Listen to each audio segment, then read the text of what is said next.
김영덕의 묘향산 전망대.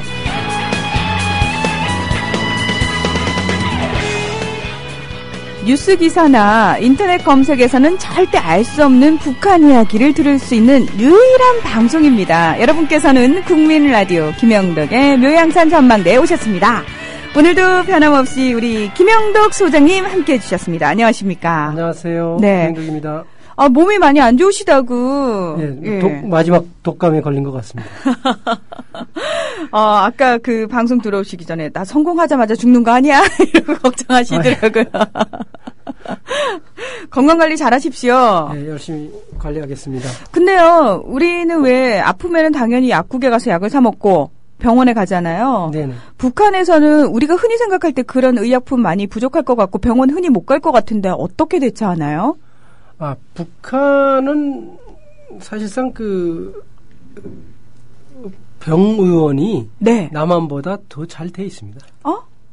왜 그러냐면 적어도 의료 체계나 이런 것들은 제가 나중에 의사를 한번 불러오겠습니다만 네. 방송에서 실제로 각 동마다 다 진료소들이 다 있어요. 혹시 무상의료인가요? 물론 무상이죠. 근데 이제 약이나 뭐 품질은 그건 제 논의 문제고 실제 의료 체계는 북한이 더 잘 돼 있습니다. 왜 그러냐면 지금 예전에 우리도 보건소가 없었지 않습니까? 근데 남한에 없을 때 북한은 이미 다 있었어요. 그리고 의료가 어느 정도 잘 됐냐면 예전에 김만철 씨라고 일가족이 왔었죠. 11명. 근데 그분들이 놀랐던 게 뭐냐면 오천 마을에 진료소가 있다는 사실을 보고 놀랐어요. 남한 사람들이. 왜 그러냐? 북한은 오천에도 다 진료소가 있고 거기서 무상의료를 하고 있었거든요. 이미.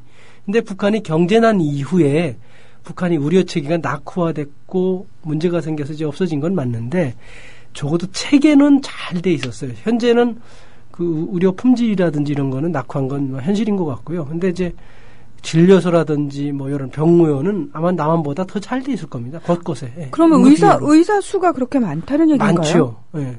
의사 수는 북한에서는 의사가 경쟁을 해서 선발하지는 않고 이제 하겠다는 사람들 좀 많이 선발하는 편이죠. 그래서 이제 의사 수는 아마 우리보다는 훨씬 앞서 있었을 겁니다. 얼마 전까지만. 전체, 그러니까 10,000명당 의사 수 뭐 이렇게 할 때. 그런 면에 있어서. 왜냐하면 그게 되게 중요하니까요. 예. 그랬던 걸 기억이 납니다. 또 새로운 걸 하나 알게 되네요. 저는 베네수엘라에서 차베스 대통령만 무상의료를 하는 줄 알았더니 실제로 북한에서도 무상의료가 있었구나. 네. 예. 근데 사실 무상의료의 질이 어느 정도인지에 대해서는 사실 좀 더 얘기를 논의의 문제죠. 그렇죠. 예, 얘기를 해볼 부분이지만 어쨌든 가벼운 증상이나 이런 부분에 있어서 바로바로 찾아갈 의사들이 항상 있었다라는 거. 네. 자, 오늘 이렇게 북한의 의료 얘기를 해볼 건 아니고요. 그렇죠? 네. 예. 자, 오늘도 아주 재미있는 이야기가 준비되어 있으니까 여러분 기대 많이 해주세요. 국민 라디오 지지하는 4가지 방법 아시나요? 다운로드하기, 별점 주기, 댓글 달기, 구독하기. 국민 라디오를 보다 많은 이들에게 전할 수 있는 가장 손쉬운 방법. 다운로드하기, 별점 주기, 댓글 달기, 구독하기. 잊지 마세요. 다운로드하기, 별점 주기, 댓글 달기, 구독하기. 네, 재미있는 북한 이야기 기다리고 계신 분 참 많으시죠. 저희가 이렇게 재밌다라고 표현을 하는 거는 우리가 그동안 알지 못했던 부분에 있어서 새롭게 알게 되는 부분을 재밌다라고 표현을 하는 거지. 뭐 어느 쪽이 더 우세하다. 또는 어느 쪽이 더 조금 질이 안 좋다. 이런 차원이 아니라는 거. 그럼요. 예. 늘 말씀드립니다. 정말 오해가 없으셨으면 좋겠어요. 혹시라도 제가 사용하는 말이나 우리 소장님이 사용하는 표현 중에 이거 약간 가치평가가 들어간 말 아니야? 라는 근데 저희 의도는 그렇지 않다는 거. 예, 다시 한번 당부의 말씀을 드리고요.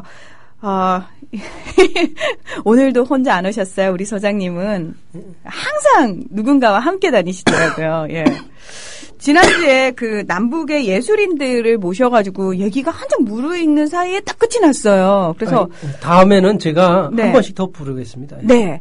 그래서 다음번을 또 기대해 주시고요. 오늘은 또 아마 김영덕의 묘향산 전망대를 계속 들으신 분들은 기억하실 분이 나오셨어요. 그쵸? 네. 소개해 주세요.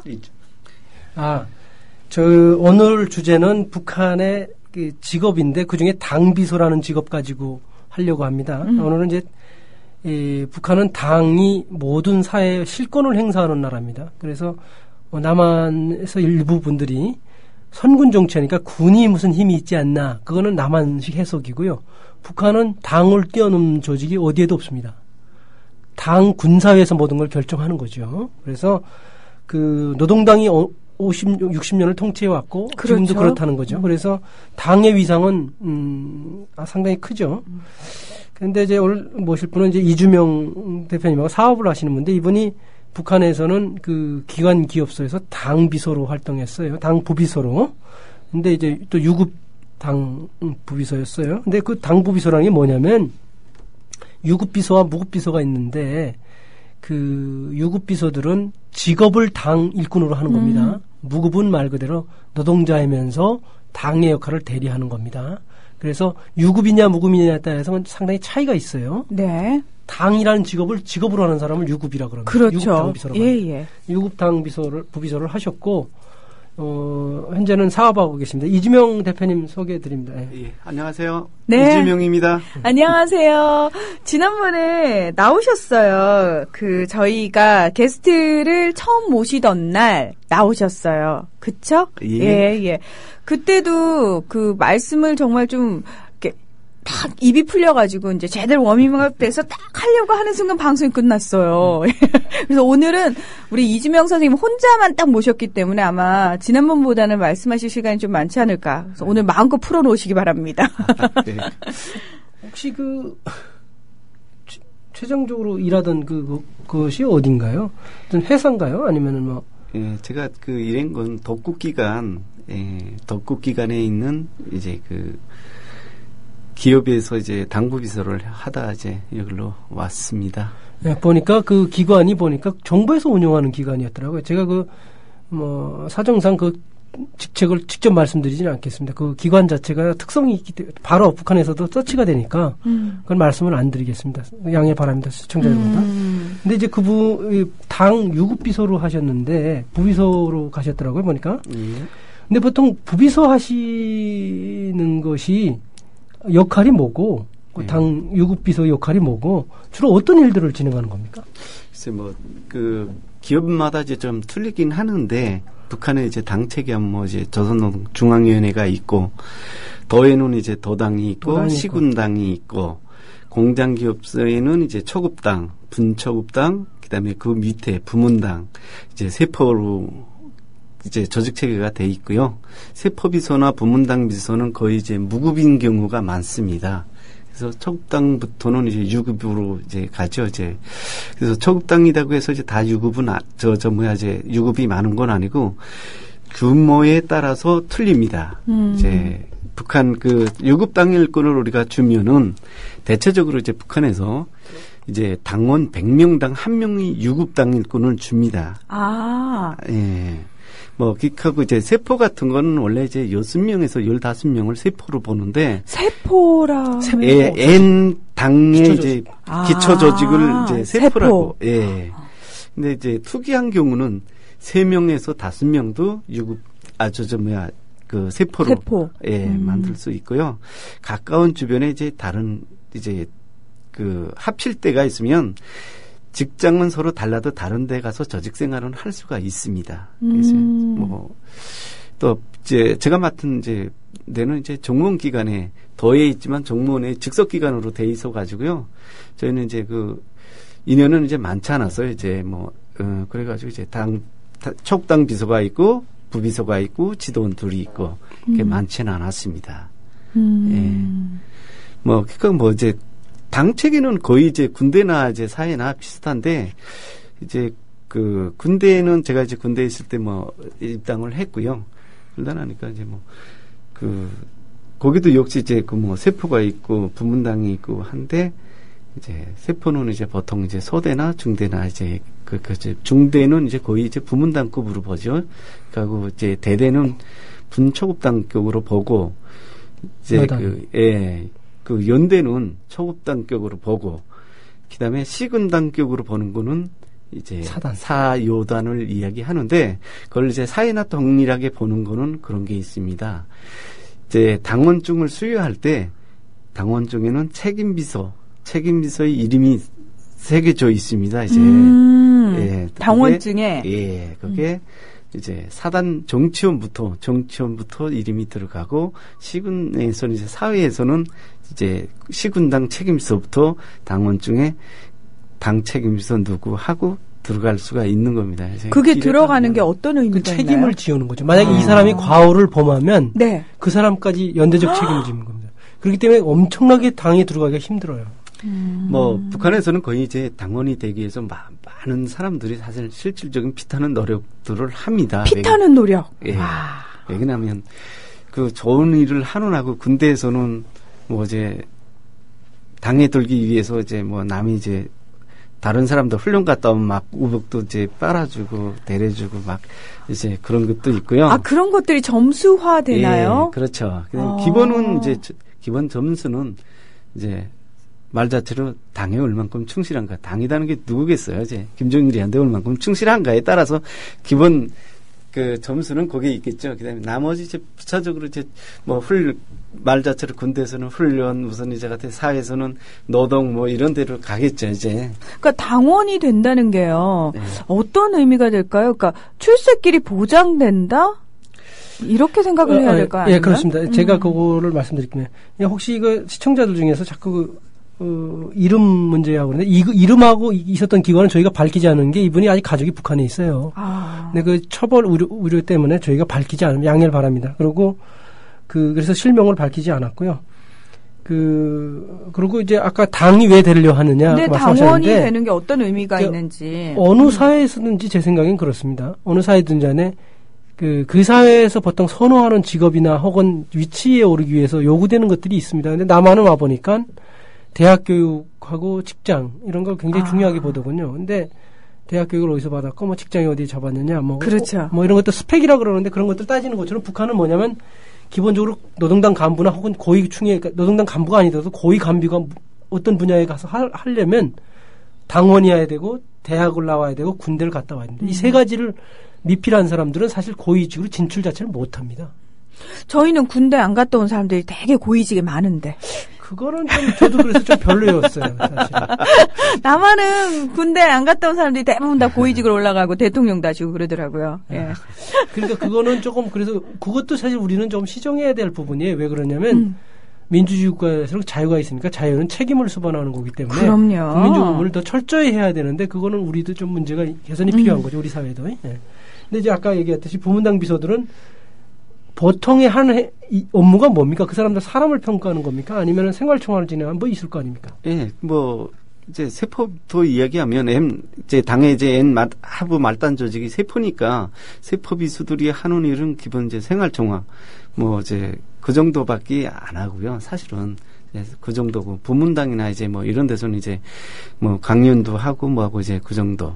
초급당에서는 이제 초급당이나 이제 그 시군당은 조직 지도 사업입니다. 밑에 그 세포들, 당원들 관리. 그다음에 꼭 그 이제 당원이야만 관리하나 그게 아니고 일반 사료총원이나 직맹원들도 이어도 이제 그 당에서는 관리를 합니다. 왜냐하면 최고 영도 이제 조직이기 때문에 당의 지시는 청년동맹이나 직맹이나 농구맹이나 연영이나 다 받기 때문에 예, 직접적인 총적인 그 북한 사회를 움직이는 건 조선노동당이라고 보면 맞을 것 같습니다. 그러니까 모든 북한 주민들이 다 조직화되어 있는 거죠. 어느 조직에는 다 속해 있는 거죠.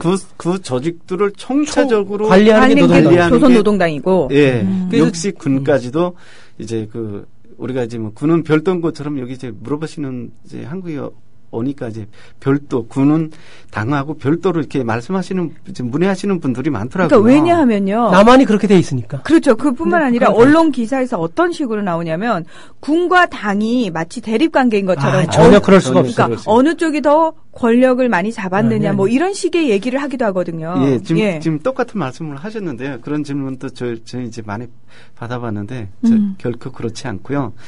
이제 같이 당 안에 당에서 이제 뭐 우리 최룡의 총종 지국강도 역시 당에서 파견한 사람입니다. 이제 그걸 무슨 뭐 물론 김정일이가 이 사람을 총종장을 앉으라고 이제 이야기하면 그걸 당 중앙내 조직 지도부 간부과에서 서류를 이렇게 다 만들어서 이제 올려서 비준을 하면 임명을 하는 겁니다.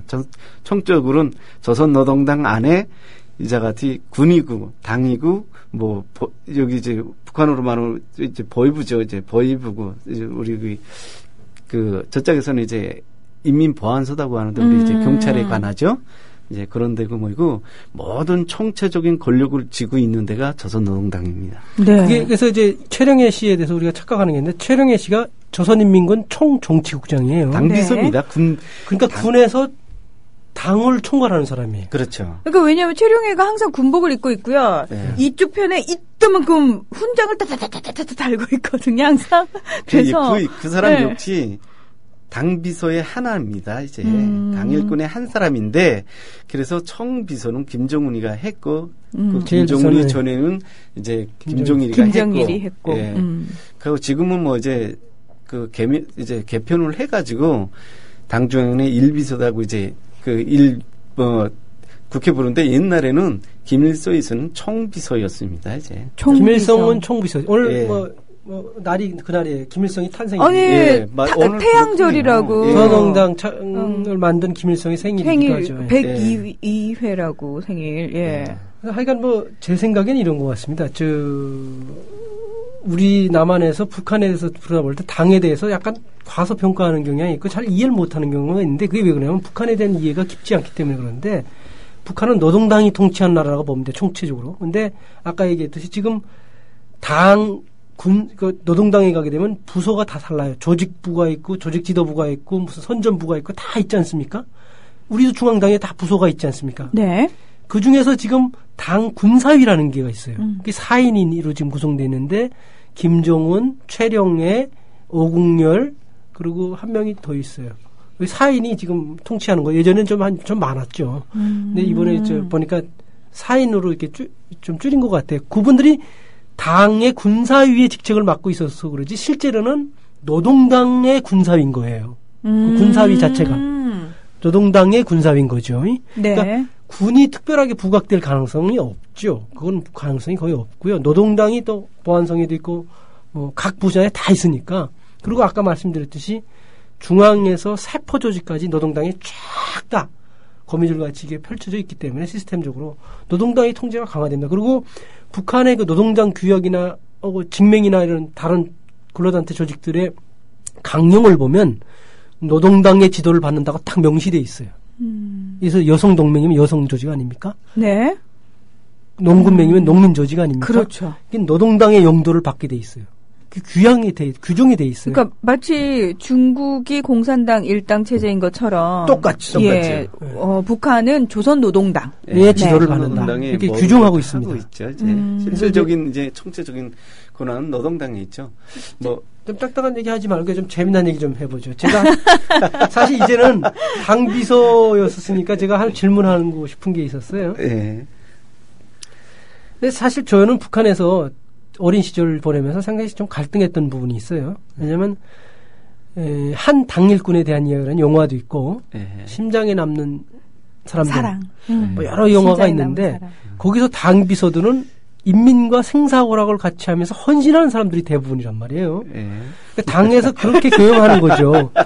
그런데 제가 실제 현장에서 만난 당비서들은 어땠냐면은 굉장히 곤혹스러워 하시는데요. 말씀하셔야 선생님. 돼. 그러니까 이분은 왜 당비서 원래 자질이 없는 분이에요. 왜 그러니까 여기 왔겠지. 왜 그냥 대체로 당비서들은 뭐냐면 배가 나왔고 삼각 자크 가방이라는 게 있어요. 사각 가방인데 서리 무슨 삼면 자크 가방. 삼면 자크 가방이라고 있어요. 브리프 케이스죠. 영어로 말하면. 그걸 딱 들고 다니고 배 나오고 항상 머리 약간 정면보다 위에를 보면서 다니는 분이 당비서였거든요. 목 뻣뻣하신 목에 힘들어가신 분들. 그러니까 저는 당비서가 영화에서 당비서의 모습을 그리는 거가 너무 다르기 때문에 짜증났었어요. 그러니까 물론 이제 그건 사람 사는 세상이니까 마찬가지. 남한에도 보니까 어떤 특정 직업이라고 말씀 안 드리겠습니다.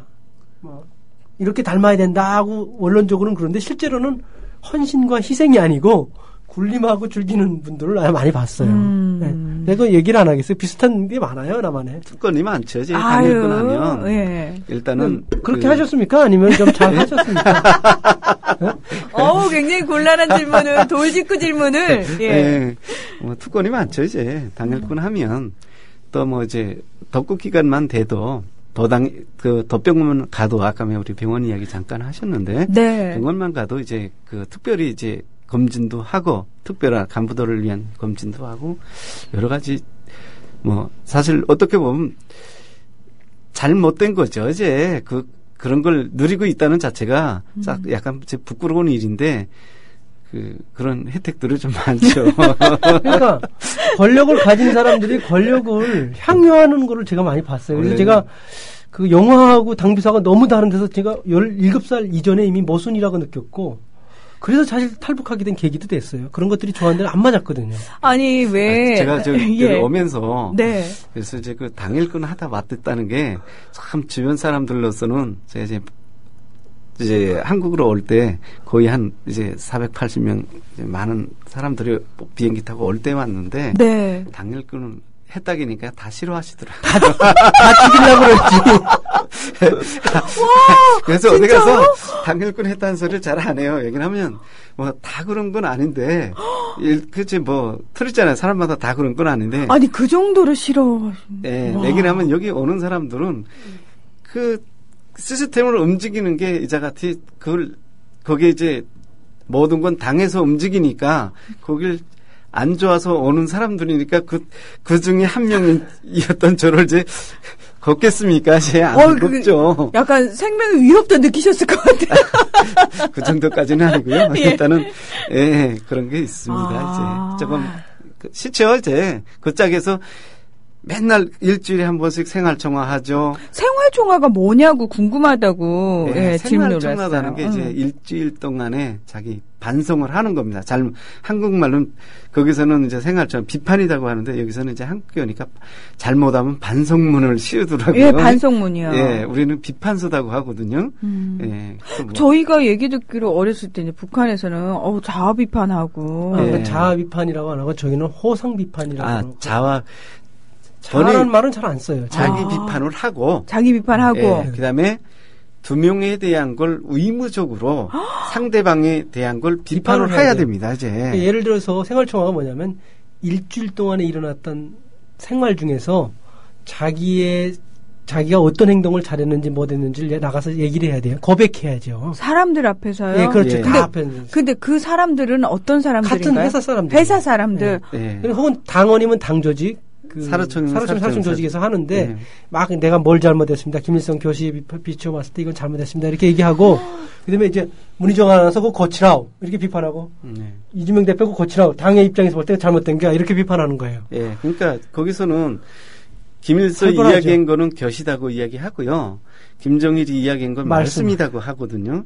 그다음에 당의 유일 사상책이라고 이제 만들어낸 게 있죠. 이제 그 세 가지에 비춰서 내가 이번 주 생활을 잘했냐, 그 교시대로 살았냐, 말씀대로 살았냐, 당의 유일상책에 맞게끔 내가 살았냐가 이걸 비판하는 거고요. 근데 그렇게 되려면은 나 자신에 대해서도 좀 스트레스를 받겠지만 다른 사람은 사실 대놓고 그렇게 비판하는 게 그게 이제 참 고독스러운데요. 네. 우리 이제 3명이 있었으면 3명에 대한 걸 의무적으로 해야 되니까 어떤 결함이든 만들어내서 비판을 해야 되잖아요. 그러면은 사실 평소에 저 친구가 나를 비판할 수도 있는 상황이기 때문에 깊숙이 친해지기도 힘들 뿐만 아니라 뭐 그렇긴 한데 또 좋은 점이 있습니다. 네. 그것 때문에 이렇게 막 나빠지는 않고요. 첫 번째. 아, 그래요? 그리고 이제 저는 어떻게 해결했냐면 예를 들어 저희 경험을 볼 때는 한 3명 정도를 친한 친구가 있습니다. 그래서 내가 야 너 뭘 가지고 비판할 테니까 알고 있으라고 다 정보를 줍니다. 사전에. 왜냐하면 그 모르는 사람 비판하기가 난감하니까. 한 3명 정도를 항상 교대로 비판을 하는 겁니다. 네. 근데 이제 나중에 그 선생님이 알게 되면 한번 혼내죠. 왜냐? 너 왜 하는 사람만 계속 하는 거냐고, 짜고 하는 거 아니냐고. 근데 저는 남들한테 비판하는 게 익숙하지 않았어요. 그래서 항상 친구 몇 명을 두고 구분만 했어요. 그리고 그 사람이 저만 또 하게 만들었고요. 또 그런 꼼수를 부리게 되네요. 아니, 왜냐면 모르는 사람을 비판하기가 어렵잖아요. 아니, 그렇죠. 당연히. 그런 것들이 있기 때문에 당 조직에서는 이제 또 이제 내가 이제 아나운서님을 비판하셨는데 아나운서님이 날 비판 못하게 만들었거든요. 왜냐하면 보복성 비판이다고. 아. 내가 상대방을 결함을 거치라고 이야기하니까. 네. 응? 야, 그러는 저기 이주명 대표도요. 제가 봤을 때 뭐 그렇게 썩 잘한 건 아니거든요. 하고 못하게. 예. 와. 예. 그러니까 보복성으로 이제 보복한다고. 사이가 조금이 깨지니까 화합이. 그러니까 그런 것도 있고 뭐 세포는 대체적으로 이제 그런 쪽으로 이제 하고 있고 또 부문당이 올라가면 세포가 몇 개 모여져야지 부문당으로 가고. 그러니까 세포를 모은다라는 거는 당에 충성할 수 있는 사람들을. 뭐 그 말이 아니고. 네. 세포라는 조직이 이제 그 특수하게는 3명에서 5명. 네. 에서 아까 6명에서 그렇다고 15명이 네. 되는데 이게 한 개 세포입니다. 네. 근데 그 위에 부문당이라는 건 그 세포가 2개 내지 3개가 뭉친 오히려 그게 또 부문당이라고 하고요. 네. 또 부문당이 몇 개가 모여지면 초급당이라고 하는데 네. 꼭 부문당이 몇 개가 모여지지 않아도 네. 특수상 초급당을 주는 경우도 있습니다. 아. 근데 그거를 우리가 자꾸 저는 이제 너무 비관적으로 해석하는 것 같은데 제가 첨부해서 말씀드리면 근데 북한이 사실 그걸 그 자위판이나 이런 것들을 당해서 자꾸 하는 이유 중에 하나가 공산주의형 인간으로 인간을 교화한다는 목적이 있었어요. 자꾸 교화해서 그렇죠. 교화해서 아주 인간을 완성해 나간다는 거죠. 사회에 필요한 인간으로. 근데 제가 보기는 자아 비판 부분은 자기 반추나 자기 성찰을 할 수 있는 훈련이 되기 때문에 지금 여기 와서도 나쁘진 않았어요. 왜 그러냐? 자기 비판이 누가 들어왔을 때 정말 그게 맞는지 실제로 타당성 있는지 돌아보게 하는 데는 그게 아주 좋은 습관이었던 것 같고요.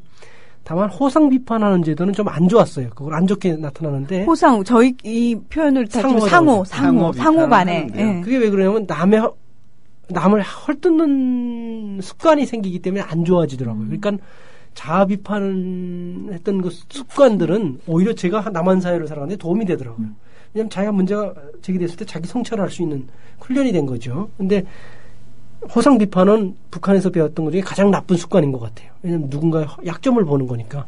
그래서 그런 부분을 내가 노력을 많이 해서 좀 바꿨던 기억이 납니다. 그래서 꼭 나쁜 면만 있다고 볼 수는 없는 거죠. 네, 왜 그러냐면 여기 와서 가면 보니까 네. 교회 가니까 우리가 이제 그 똑같더라고요. 북한에서 이제 자기를 반성하듯이 거의 이제 돌이켜보는 시간이 이제 일주일에 한 번씩 똑같다고 이제 생각했고요. 기도하면서 회개한다고. 예, 그렇죠. 우리 회개하잖아요. 네. 그리고 이제 자아 비판을 하는 거는 북한에서 이제 배안해 당일근 그대로 이야기하면 내가 내 결함을 내 스스로가 아는 것도 있고 모르는 것도 있어요. 상대방이 보기에는 저 사람 척하면 안 되는데 보이거든요. 근데 본인은 모르는 거예요. 그래서 허상 비판을 이자같이 그래서 이제 하라고 만들어낸 건데 그게 이제 너무 자유화해야 되는데 꼭 집어서 뭐 이제 1명 내지 2명을 해라. 그건 진짜. 예. 네. 또 그뿐만이 아니고 잘못하면 사상투쟁이라는 것도 있습니다. 이제 1명을 놓고 집단이 달라붙어서 그 사람만 집중 공격하는 이런. 아니 특별히 무언가를 잘못했을 때요. 특별히. 그러니까 예를 들어서 구체적으로 어떤 잘못을 했을 때. 예를 들어서 어떤 당원 한 명이 이 당비서 밑에 있는 당원 한 명이 풍기문란 행동을 했어요. 예를 들어서. 그러면 이건 다른 가정이 파탄 낼 수도 있는 부분이 있거든요. 그렇죠. 예를 들어서. 그러니까 그런 뭐 사안이 있을 때는 비판 무대에 세우는 거예요. 예를 들어서 근거 없이 뭐 갖다 세우는 게 아니고 어떤 누구한테 피해를 입거나 사회적으로 풍기문란을 일으켰거나 무슨 이런 것들이 법적 규범을 어긴 것들. 그리고 노동당의 역할을 이렇게 쉽게 이해하시면 됩니다. 노동당의 역할은 기본적으로 뭐냐면 북한의 정신 및 사상을 통제하는 역할을 하고 본다고 보면 돼요. 기본이 그렇죠. 정신하고 사상. 원래 레닌이 프로레탈리아 교육을 위해서 전위당이 필요하다라고 얘기를 했듯이 그 역할을 이제 중국에서는 공산당 그리고 북한에서는 조선노동당이 하는 거잖아요. 그렇죠. 예, 그런 개념이라고 그렇죠. 생각을 하는 거죠. 자본주의 사회에 와 보니까 그게 종교에서 그걸 합니다. 그 인민의 아편이라고 마르크스가 표현했던 그 종교가 종교에서 사실 국민 교화를 하는 거죠. 사실상 우리가 이제 노동당하고 이제 당 조직 하면. 이제 그 안에 이제 세부에 들어가면 여러 개 부서는 다 있습니다. 이제 부서는 많은데 기본 이제 조직부하고 선전부가 이제 당의 이제 중축이죠. 이제 기본 당 조직이라고 얘기하면 조직부하고 선전부를 빼놓을 수가 없죠. 이제 네. 그 밑에 뭐 농업비서, 기계비서 뭐 각종 다 있습니다. 근로단체 비서 있는데 기본은 당의 기본은 조직부하고 이제 선전부. 그러니까 저는 일꾼이죠, 이제. 여러 가지 직책 중에서 비서라는 직책이 유독 많이 나오는 것 같아요. 북한은. 그 비서는 당을 의미하는 겁니다. 남한하고 다르게 남한은 정책 비서라고 국회에서 많이 쓰잖아요. 그렇죠. 근데 예. 북한은 비서는 당 일꾼입니다. 당 일꾼을 모든, 다 예. 비서라고. 예. 세퍼 비서, 책임 비서, 조직 지도 비서 뭐 다 있죠.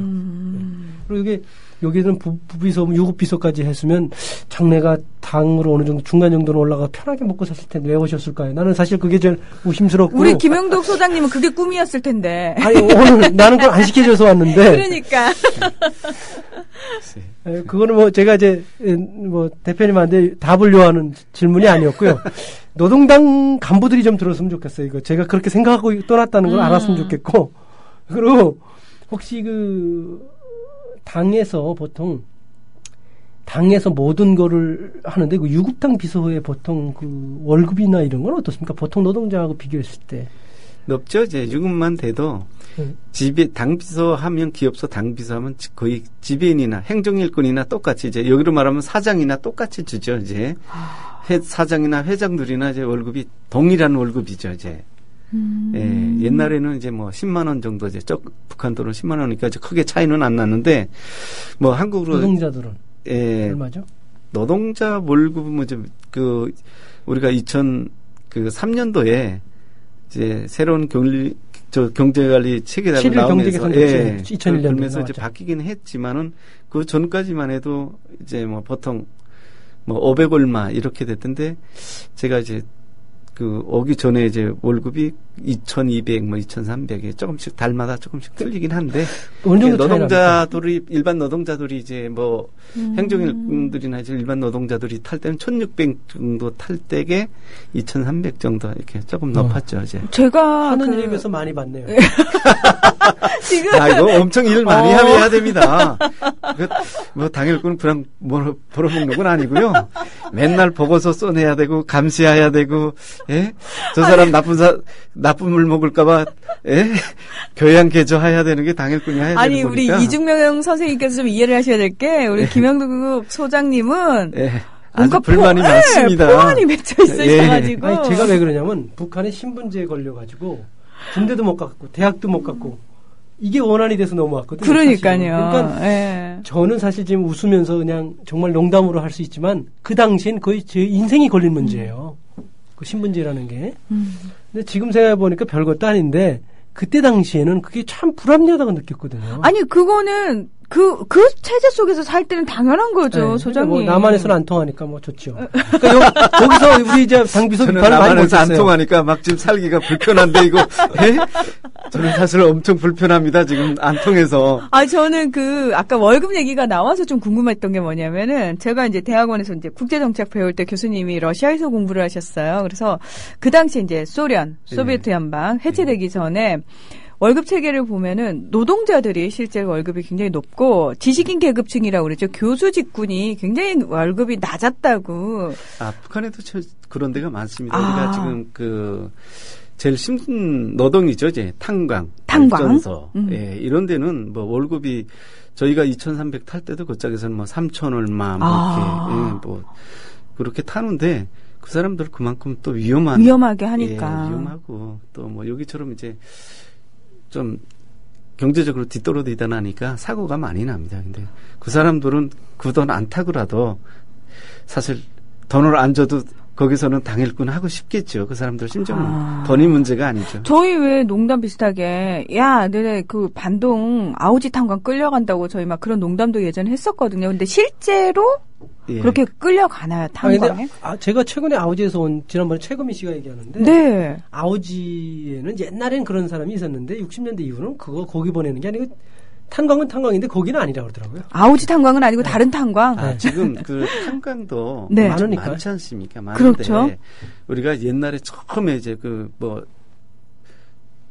추방이다. 북한에서는 추방이다. 동배살이 보내는구나. 같이 유배 보낸다길죠. 이제 한국말로는. 예, 그런 식으로 보내는 게 그때 이제 글로 이제 많이 보냈죠. 이제 예, 출신 성분 나쁘고 좀 이제 사회 불만 계층들. 그렇죠. 쉽게 말하면 정치범들은 수용소로 많이 보냈나요? 예, 정치범 다음 가는 사람들을 정치범까지는 아니어도 처벌 대상에 가는 사람들을 보내는 거고. 그렇죠. 정치범들은 관리소라는 데를 보내죠. 관리소. 네, 그렇죠. 정치범 수용소란 말은 아예 없고요. 그 표현이 없고 네. 관리소라고. 네, 정치범 수용소라고 얘기하는 거는 네. 지금 여기 한국에서 지금 우리가 이제 표현하는 거고 네. 그쪽에서는 관리소라고 이야기하죠. 이제. 관리소. 네. 혁명화구역 뭐 이렇게 하고 비혁명화구역 이렇게 나누죠. 아. 정신구역하고 혁명화구역. 교화소, 관리소 이렇게 그 나중에 교화소, 제가 그 안에 관리소. 들어갔던 사람을 하나 모시겠습니다. 우리 교화소라고 얘기하는 거는 쉽게 말하면 우리가 이제 한국에서 이제 경찰에서 취급했던 문제, 네. 이런 검찰에서 이렇게 취급했던 문제는 이제 그 교화소 간다고 생각하고요. 이제 그 여기서는 한국은 다 우리 뭐 아주 민주국가다 하니까 이제 국정원에서 해도 검찰에 넘어갔다 판결을 받고 가지 않습니까? 그렇죠. 그쪽 사회에서는 여기로 말하면 국정원이 바로 보낼 수도 있는 겁니다. 이제 정치범이라고 해가지고 법의부가 취급해서 잡아갈 수 있는 겁니다. 우리 오늘 주제가 당비서니까 네. 당일꾼에 대해서 많이 합시다. 그리고 자아 비판을 좀 많이 하셔야 되겠어요. 자아 비판 자꾸 하라니까 이거 상당히 자꾸 말을 돌리시네. 아니 이주명 선생님 왜 모신 거예요, 김영득 소장님? 오늘 내가 좀 비판하려고 모셨어요. 아니 무슨 죄입니까? 왜 모든 당비서에 대한 울분을 다 우리 이주명 선생님한테 책임지셔야 돼요. 왔으니까. 아니 그리고 아니 직업 한번 잘못 선택하셨다가 지금 이주명 선생님 봉변 당하고 계십니다. 엄청 잘 선택했는데 이게 여기 오니까 이게 갑자기 이게 직업이 완전히 사실 북한에서는 네. 평균적으로 당비소들은 이런 게 있습니다. 그 기본적으로 북한 사회에서는 당비소라고 해서 다 그러면 욕심 있고 나쁜 놈만 거기 손발하느냐 그건 아니에요. 직업이 사람을 만든다고 그 직업 자체가 사람을 통제하는 직업입니다. 그렇죠. 완장이라는 걸 차게 되면 네. 사람이 변하는 거죠. 라고 얘기하죠. 근데 원래 그래서 제가 이주명 대표님한테도 하는 얘기예요. 이주명 대표 만약에 그런 식으로 노동당 간부였으면 오래 많이 못 올라갔을 거라고. 거기서 일단 통제력이 있어야 되거든요. 남한테 악하게도 좀 해야 되고. 근데 이거 보니까 원래 여기 남한에 와서 살아야 될 뿐인 것 같아요.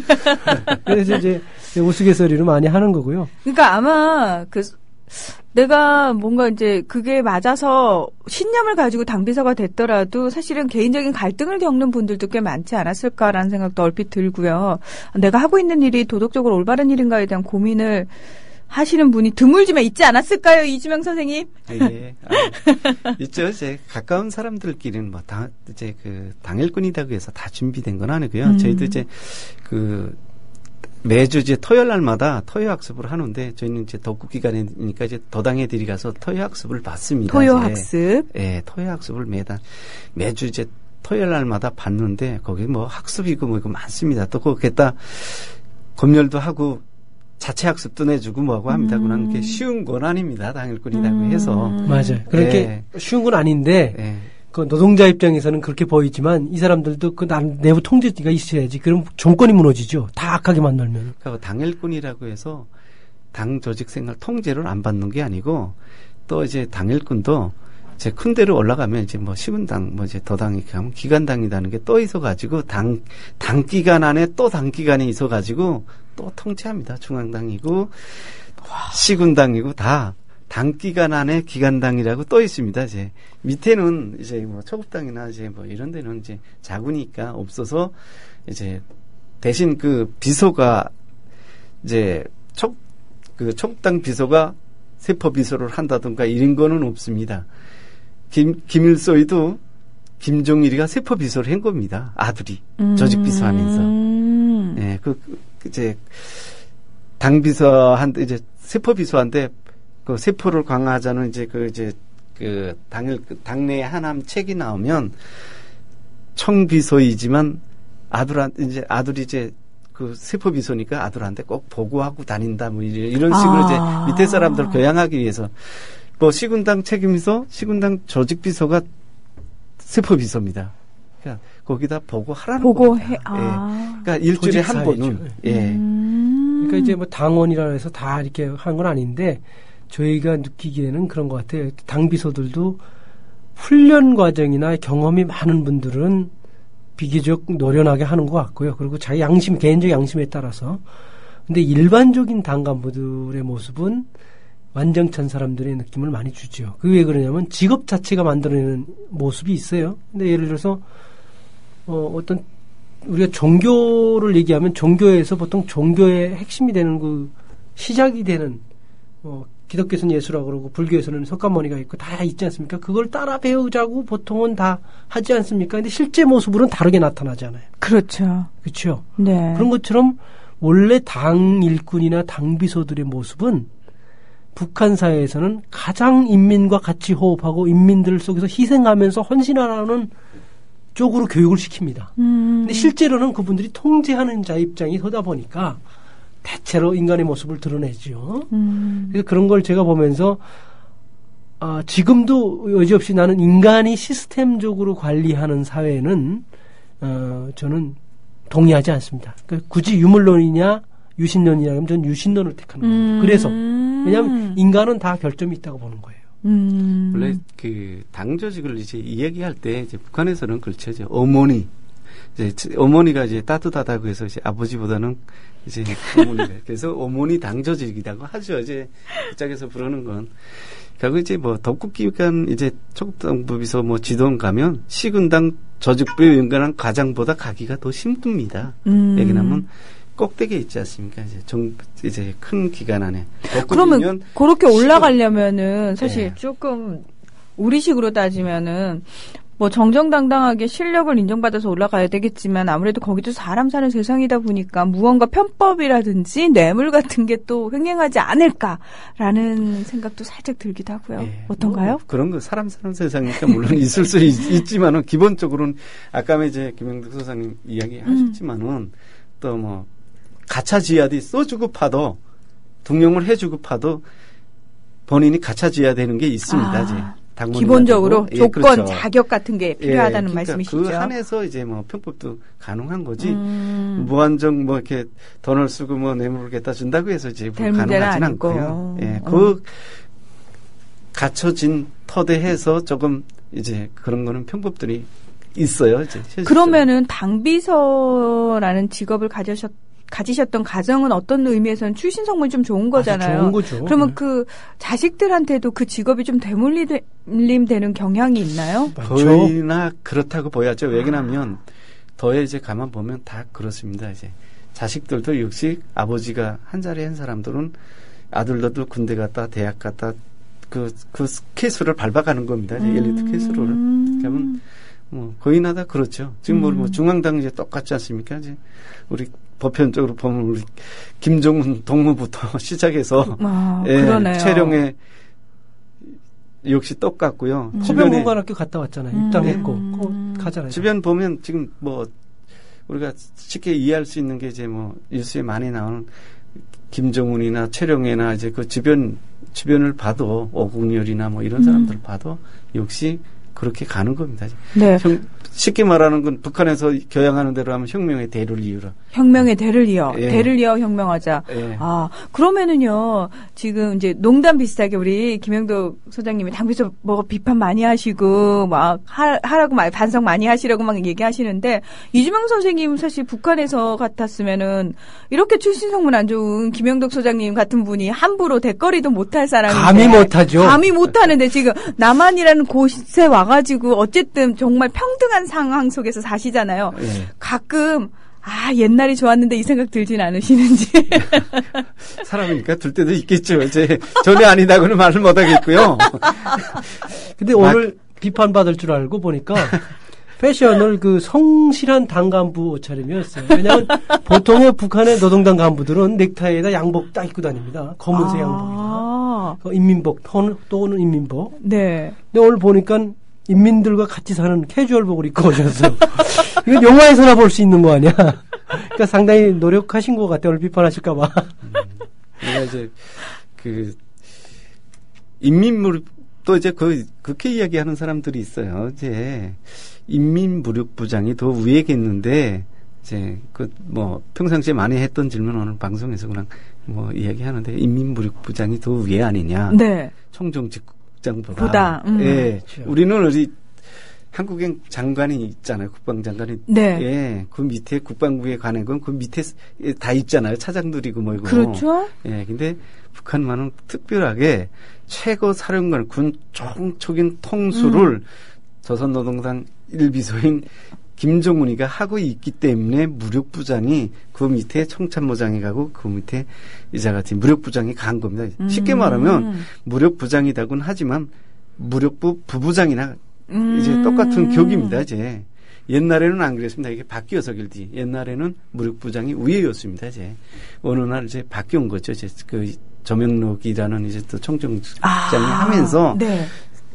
최고사령관제가 쉽게 말하면 최고사령관제가 나오면서 최고사령관이 1등이고 그 밑에 정치 일꾼이고 참모장이고 그다음에 이제 무력부장으로 이제 바뀐 거죠. 이제. 이게 바뀌기도 했군요. 네. 그러니까 정치가 아무래도 좀 그러니까 북한도 정치니까 그것도 하나의 누가 그 자리를 차냐에 따라서 좀 위상이 바뀌는 건데, 근데 통상적으로 예전에도 정치국의 위상은 그 정치 일꾼의 위상은 행정 일꾼하고 봤을 때 예를 들어 기관 기업소의 사장하고 그 기관 기업소의 비서라는 그 정치 일꾼하고는 항상 대등했어요. 근데 실질적으로 결정적인 순간에 사람이나 혹은 권력 면으로 따지면은 훨씬 더 강해요, 정치적으로. 왜 그러냐면 공장, 기업소, 당기관 어떤 기관에서든지 본인이 아까 말씀드렸지만 입당하고 대학 가고 어떤 자기 진로를 변해야지 올라가지 않습니까? 그렇죠. 근데 그게 반드시 추천서를 당 비서가 하게 돼 있어요. 지배인도 하게 되지만 지배인의 평가는 그렇게 중요하지 않아요. 당에서 노하면 할 수가 없어요. 정치적 평가라 그래요. 그러니까 사실 그렇죠. 여기는 판단자 역할을 하는 거죠. 와, 정말 최고의 권력이네요. 우리가 안 돼. 그럼 넌 죽어도 안 되는 거 아니에요? 안 되죠. 안 돼요. 할 그게 무서운 거예요. 이제. 그래서 그러니까 이제 자꾸 비리가 생기죠. 이제 옛날에는 이제 45년도 10월 10일 날에 이제 조선노동당이라는 걸 만들었죠. 예. 옛날에는 주석제일 때는 그게 당이 강하지 않았습니다. 이제 옛날에는 지배인이 위였습니다. 이제 행정일꾼이 위였는데 왜 주석이 김일성이가 하다 나니까 그렇죠. 그 주석이면서 총비서를 하다 나니까 주석을 먼저 앞에다 놓고 봤던 시절에는 이자같이 행정일꾼이 쓰였는데 이제 5차 당대회 하면서 이게 이제 당을 강화시키고 윤리사항 체계가 나오고 하면서 당일꾼이 어느 순간에 행정일꾼을 깔아뭉기는, 행정일꾼은 깔아뭉기지 말라고 사실은 당일꾼은 당일꾼대로 또 갖다 이제 학습을 합니다. 이제 행정대행 하지 말라. 행정일꾼이 하는 것까지 간섭하지 말라. 당일꾼이? 예. 네. 근데 안 하는 게 아니라 하게끔 꼭 돼 있습니다. 이제 일단은 이제 어느 한 구석을 당의 통제를 받아야 되니까 행정일꾼은 힘을 못 쓰게 된 거죠. 이제. 아니, 그러니까 맨 끝에 당비서가 평가서를 안 주면 끝이 나는 거니까. 그렇죠. 뭐 이렇게 어떡하겠어요. 나쁘게 쓰고 뭐하고 하면 끝나는 거 아니에요. 킥하면 꼭대기에서 그 사람 자를 수도 있고 게다지 승급시킬 수도 있으니까 추천서를 어떻게 써주는가에 따라서. 그러니까요. 예, 그러니까 어차피 얽매게 돼 있고요.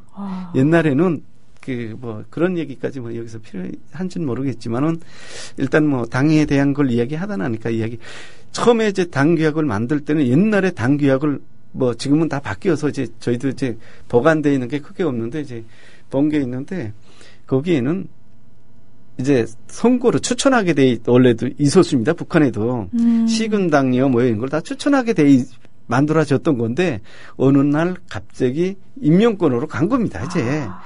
지금도 아마 민주적으로 이제 추천한다면 당일꾼들이 이제 국민들한테 잘하겠죠. 인민들한테 진짜 잘하겠죠. 근데 임명이니까 꼭대기에만 잘 보이면 이게 임명해주고 또 거기 그 자리에 올라면 그 위에 사람한테 또 인사권자한테 잘 보여야지 또 올라갈 수가 있으니까 변한 거죠, 이제. 변질된 겁니다. 원래부터 그랬던 거죠. 변질된 거죠. 그러면은 이런 시스템이라면은 왜 이제 우리나라에서도 어린이들의 꿈이라고 그러죠. 장래 희망.